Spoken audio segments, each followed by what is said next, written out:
Nah, teman-teman sekalian, ketika itu nanti sudah dilakukan operasi kelamin, sampai akhirnya dia meninggal dunia dalam keadaan dengan kelamin barunya, maka orang tersebut tetap dihukumi sebagai jenis kelamin aslinya. Kalau jenis kelamin aslinya ketika dia lahir adalah laki-laki, kemudian transgender menjadi perempuan, maka ketika dia wafat atau meninggal dunia, hukum dia sebagai seorang manusia dihukumi sebagai laki-laki karena memang dia terlahir dengan penis.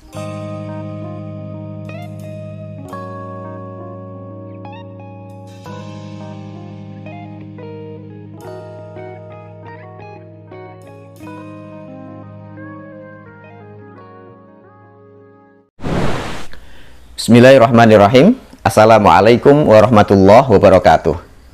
Alhamdulillahirabbil alamin, hamdan wa syukranillah. Teman-teman sekalian yang dirahmati Allah Subhanahu wa taala, masih dengan saya Ahmad Hilmi di channel Mas Hilmi Ngaji Fikih. Teman-teman yang berbahagia, pada video kali ini kita akan berbincang tentang seorang yang sudah mengalami operasi kelamin atau transgender.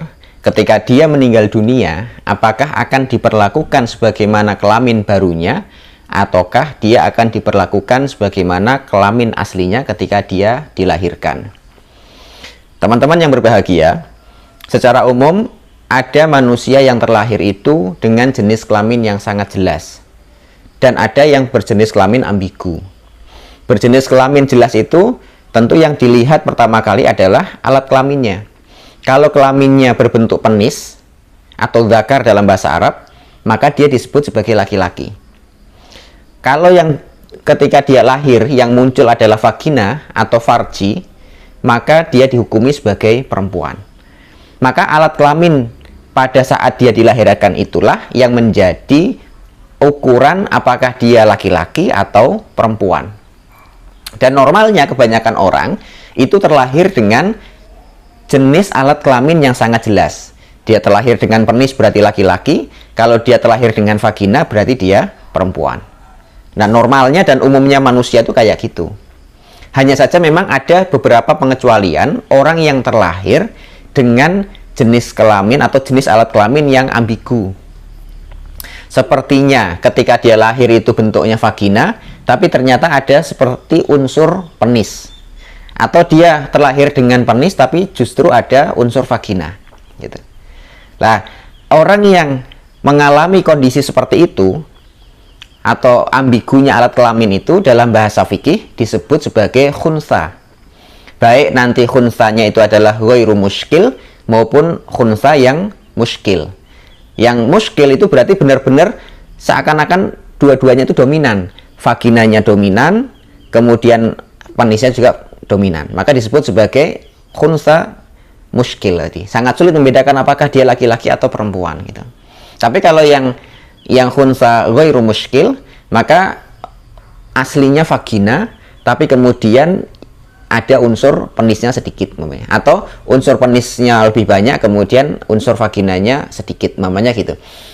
Itu yang disebut sebagai ghairu muskil.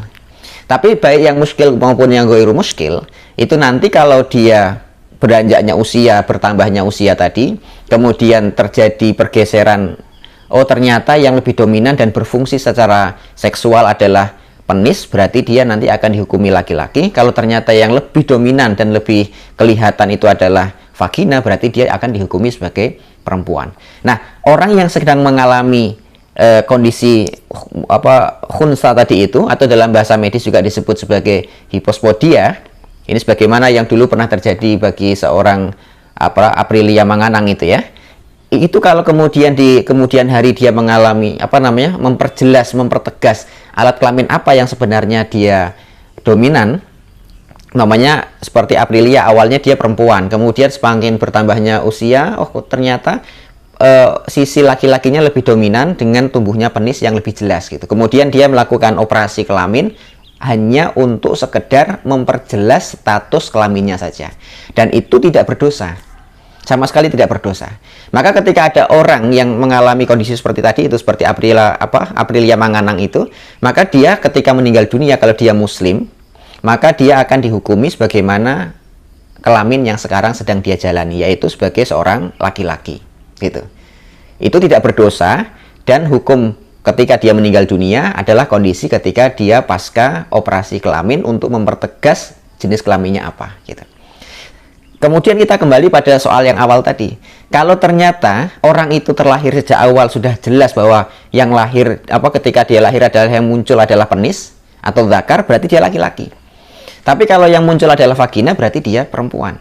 Itu yang sangat jelas. Maka ketika dia di perjalanannya melakukan operasi kelamin dari laki-laki menuju perempuan atau dari perempuan menuju laki-laki yang kemudian kita sebut dengan transgender, yang dalam bahasa Arab juga ada yang menyebutnya dengan istilah mukhannats, maka perbuatan itu dianggap sebagai perbuatan yang dosa dan haram karena merubah ciptaan Allah Subhanahu wa Ta'ala.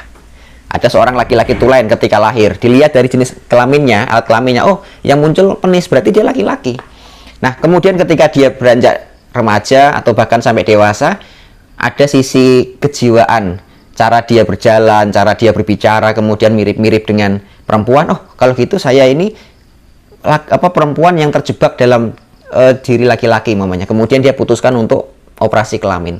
Maka perbuatan itu dianggap sebagai perbuatan yang haram dan dosa karena merubah ciptaan Allah Subhanahu wa Ta'ala.